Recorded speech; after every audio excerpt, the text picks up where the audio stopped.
मैं हूं नवीन कुमार। आज के वीडियो में हमेशा की तरह दो कहानियां हैं, दोनों ही सच्ची और दिल दहला देने वाली हैं। इसलिए आप आखिर तक जरूर देखना।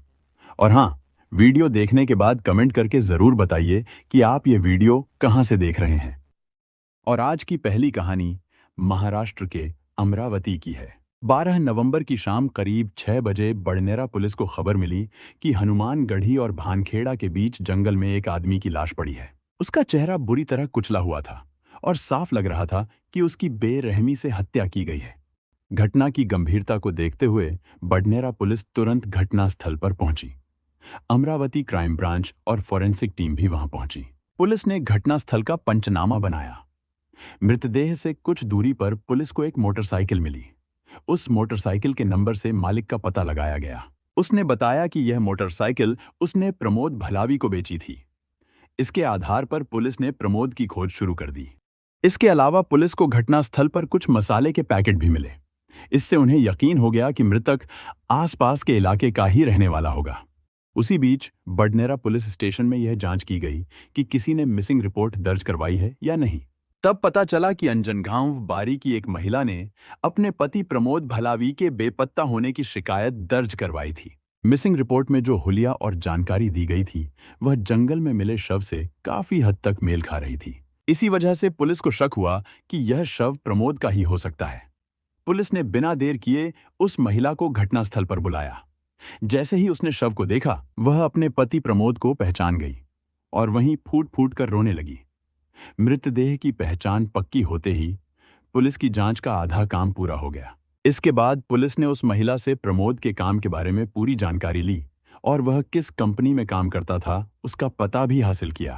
फिर सभी जरूरी कानूनी कार्रवाई पूरी करने के बाद मृतदेह को पोस्टमार्टम के लिए भेज दिया गया। क्राइम ब्रांच ने प्रमोद जिस कंपनी में काम करता था, वहां जाकर पूछताछ की। वहां से पता चला कि उस शाम प्रमोद 100 रुपए लेकर कंपनी से निकला था। जांच के दौरान पुलिस ने यह भी देखा कि प्रमोद की पत्नी के बयान और कंपनी के कर्मचारियों के बयानों में काफी फर्क है। इतना ही नहीं, उसकी पत्नी बार बार अपने बयान बदल रही थी। उसके चेहरे पर डर और घबराहट साफ नजर आ रही थी। यही देखकर पुलिस को उस पर शक हुआ और जांच का रुख उसकी ओर मोड़ दिया गया। पुलिस ने उसका मोबाइल नंबर लेकर कॉल डिटेल और लोकेशन की जांच की। इससे पता लगाया गया कि पिछले कुछ दिनों में वह किन किन लोगों के संपर्क में थी और घटना के समय आसपास किसी और की मौजूदगी थी या नहीं। इस जांच में पुलिस को एक संदिग्ध नंबर मिला जिस पर उससे कई बार कॉल हुई थी। उस नंबर की हिस्ट्री देखने पर पता चला कि यह नंबर विश्वभर मांजरे का है, जो बुल्ढाणा के महकर के विश्वी गांव का रहने वाला है। पुलिस बुल्ढाणा जिले के विश्वी गांव पहुंची और सुबह लगभग 4 बजे विश्वंभर दिगंबर मांजरे को हिरासत में लिया। पूछताछ के दौरान आरोपी की निशानदेही पर हत्या में इस्तेमाल किया गया कोयता बरामद कर लिया गया। वहीं घटना में इस्तेमाल की गई मोटरसाइकिल को भी पुलिस ने जब्त कर लिया। इस बीच छाया भलावी को बड़नेरा थाने में पूछताछ के बाद गिरफ्तार कर लिया गया। विश्वंभर को पुलिस स्टेशन में लाकर प्रमोद के मौत के मामले में पूछताछ की गई। शुरुआत में वह कह रहा था कि उसने कुछ नहीं किया, लेकिन पुलिस के दखल और पेशेवर तरीके से पूछताछ होने पर उसने सच स्वीकार कर लिया। अंजन गांव बारी में 40 साल का प्रमोद बकाराम भलावी अपनी पत्नी छाया, 8 साल के बेटे युवराज, 5 साल के बेटे मयूर और सास यशोदा के साथ रहते थे। प्रमोद भलावी की शादी करीब 8 साल पहले छाया से हुई थी। शादी के बाद दोनों चंद्रपुर जाकर काम करने लगे थे, लेकिन आपसी अनबन के चलते कुछ महीने पहले छाया अपने मायके आकर रहने लगी थी। वह कभी कभी अपने ससुराल कारला भी जाया करती थी। दिसंबर 2024 में उनके घर की दीवारों की छपाई कराने का काम शुरू हुआ। इस काम के लिए प्रमोद मिस्त्री ढूंढ रहा था। इसी बीच विश्वंभर मांजरे एक बार प्रमोद के नाते रिश्तेदारों के घर अंजनगांव बारी आए। वह मिस्त्री का काम करता था और ज्यादातर काम उसी गांव में होता था। जब वह नाते रिश्तेदारों के घर आया तो उसकी और छाया की बातचीत हुई। छाया ने उन्हें बताया कि उनके घर की छपाई करनी है। विश्वंभर तैयार हो गया और प्रमोद से मिलकर काम तय हो गया। अब विश्वंभर घर पर काम करने लगा। प्रमोद अपने काम में व्यस्त रहता, इसलिए दिन भर मिस्त्री को जो भी चीज चाहिए होती उसका ध्यान छाया रखती। काम के दौरान छाया और विश्वंभर की बातचीत बढ़ती गई। धीरे धीरे उनकी नजदीकियां इतनी बढ़ गईं कि दोनों एक दूसरे के प्यार में पड़ गए। छाया अपने पति, बच्चों और घर की जिम्मेदारियों को भूलकर विश्वंभर के प्यार में खो गई। छाया दिन में 7 से 8 बार विश्वंभर को कॉल करती, लेकिन प्रमोद को कई दिनों तक एक भी कॉल नहीं करती थी।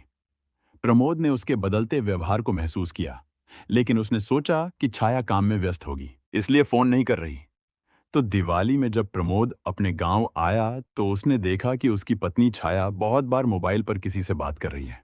उसने सोचा, काम के लिए मैं जाता हूं, तब तो कभी फोन नहीं करती, और अब मैं घर आया हूं तब भी इतनी देर किसी से बात कर रही है। साथ ही उसके मित्र और रिश्तेदारों ने भी उसे कुछ संकेत दिए। गांव में छाया और विश्वंभर के बारे में जो बातें चल रही थीं, वह प्रमोद के कानों तक पहुंच गईं।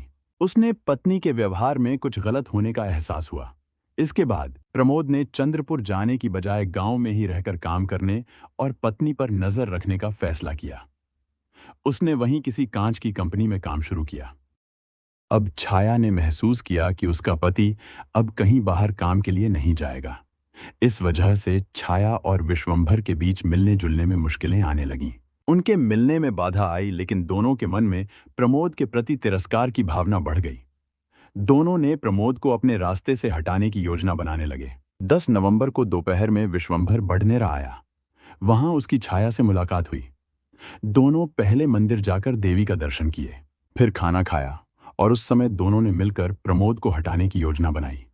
उन्हें लगा कि अगर प्रमोद न होगा तो कोई भी उन्हें रोक नहीं पाएगा, इसलिए उन्होंने तय किया कि प्रमोद को मारना ही होगा। इसके लिए उन्होंने वहां एक कोयता खरीदा। योजना यह बनी कि विश्वंभर जंगल में अपनी बाइक खड़ी करेगा, वहीं छाया किसी बहाने से प्रमोद की गाड़ी रोकने के लिए कहेगी। जैसे ही प्रमोद गाड़ी रोकेगा, विश्वंभर वहीं उसका हत्या कर देगा और दोनों वहां से भाग जाएंगे।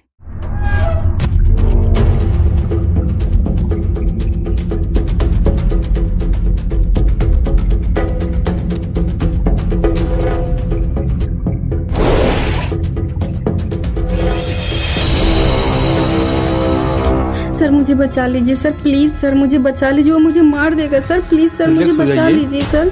आप बैठिए। सर वो मुझे मार देगा। बैठिए।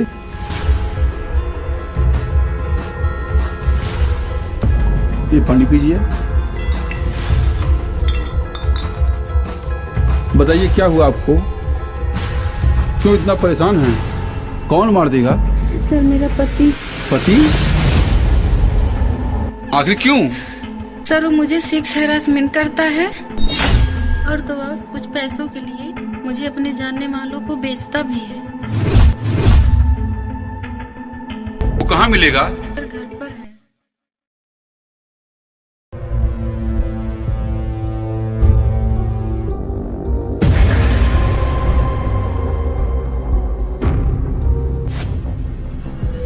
कहाँ जा रही हो?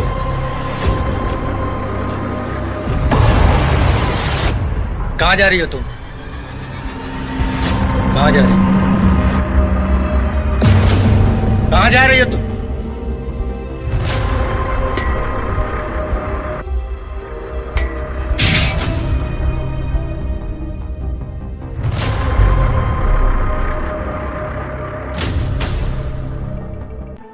पांडे जी, गाड़ी निकालिए।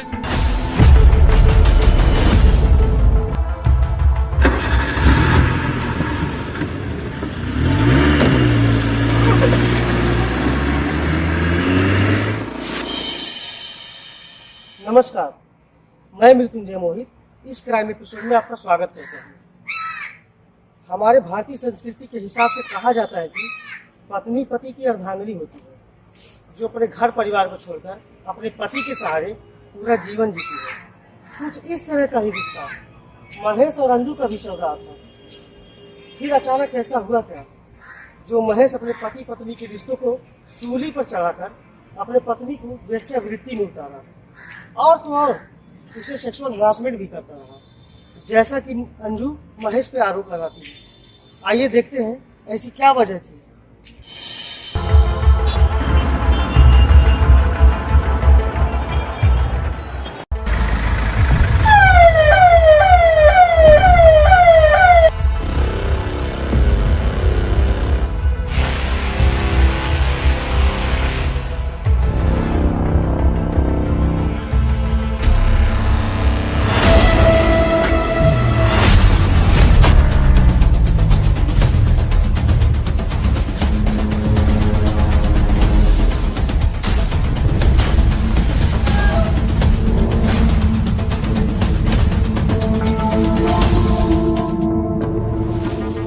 यहाँ तो कोई नहीं है। कहाँ है तुम्हारा पति?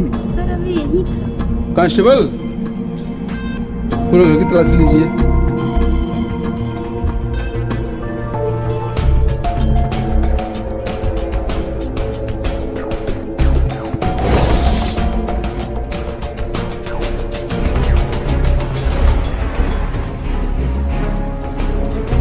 यहाँ भी कोई नहीं है।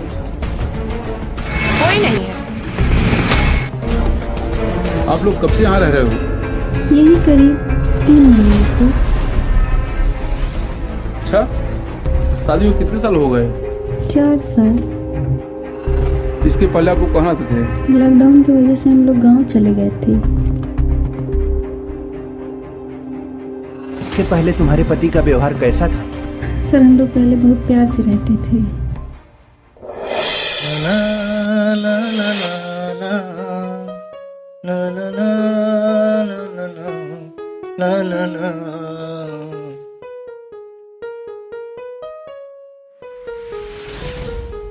अरे हटिए ना जी, क्या कर रहे हैं? अभी रोमांस के लिए तो पूरी रात बाकी। अरे मेरी जान, तुम जैसे हॉट बीबी जिसकी हो, उसके लिए दिन और रात क्या।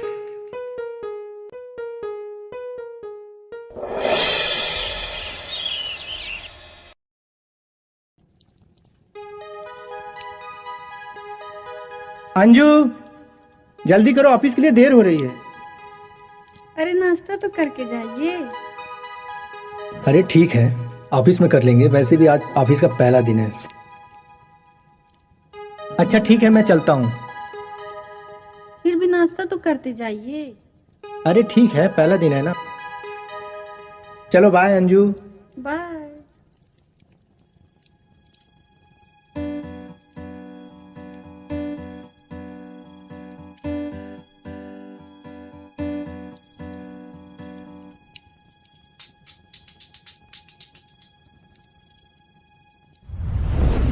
अच्छा अंजू, जब तुम्हारे पति के साथ इतना अच्छा रिलेशन चल रहा था तो ऐसा कब से हो रहा? सर जब उस रात मेरे पति ऑफिस से घर आए तो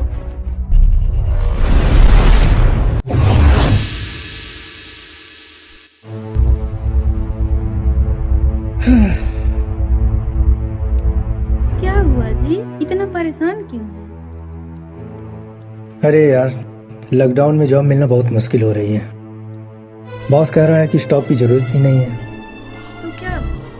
इसमें परेशान होने वाली कौन सी बात है? दूसरा जॉब ढूंढ लीजिएगा। हाँ यार, लग रहा है कहीं और देखना पड़ेगा। अच्छा छोड़िए, आप हाथ मुंह धुल लीजिए, मैं खाना लगा देती हूँ। ठीक।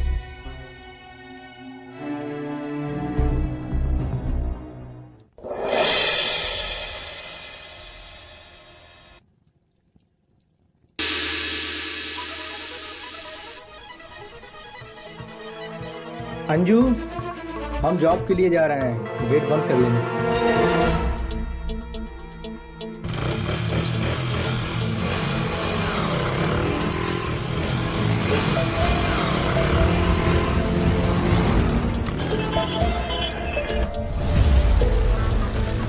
अंडे, गाड़ी निकालो, देखते महेश कहाँ गया।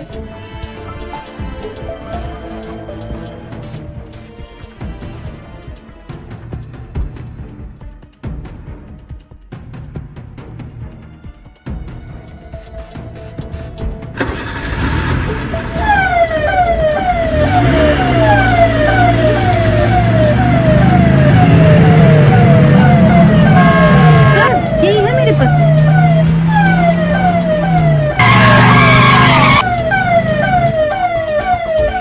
रुक रुक रुक रुक रुक, कहाँ जा रहे? रुक।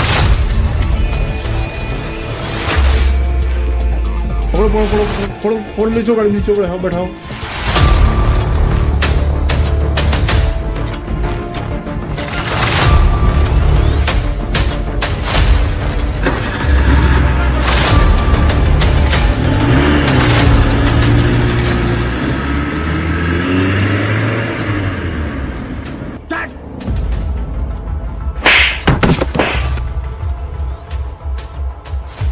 कांस्टेबल, लगा 4 लाठी।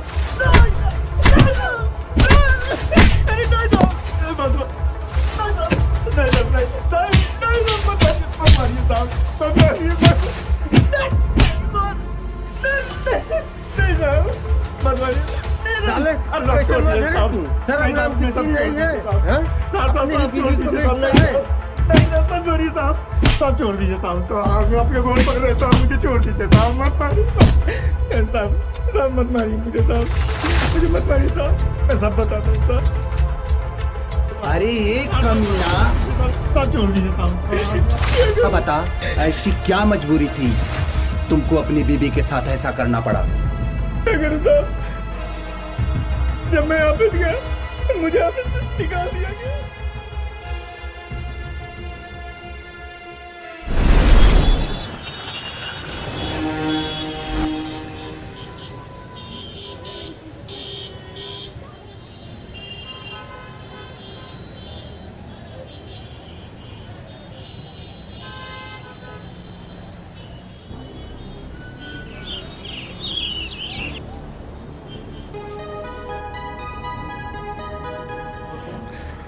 Sir good morning. Good morning. अरे महेश आओ बैठो।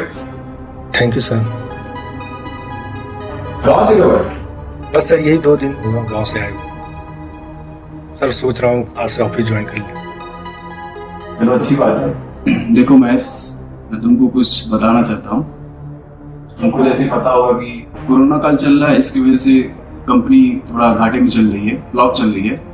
इसकी वजह से मैं तुमको एक ही चीज कहना चाहूंगा कि तुम कहीं और ट्राई करो। लेकिन सर मैं समझ सकता हूँ तुम्हारी मजबूरी, तुम्हें पैसों की जरूरत है, तुम्हारी फैमिली को भी जरूरत है पैसों की, लेकिन लॉकडाउन की वजह से कंपनियां बंद चल रही हैं, हमारी कंपनी घाटे में चल रही है, लॉस में चल रही है। ठीक है सर, ठीक, फिर मैं चलता हूँ। हाँ ठीक है।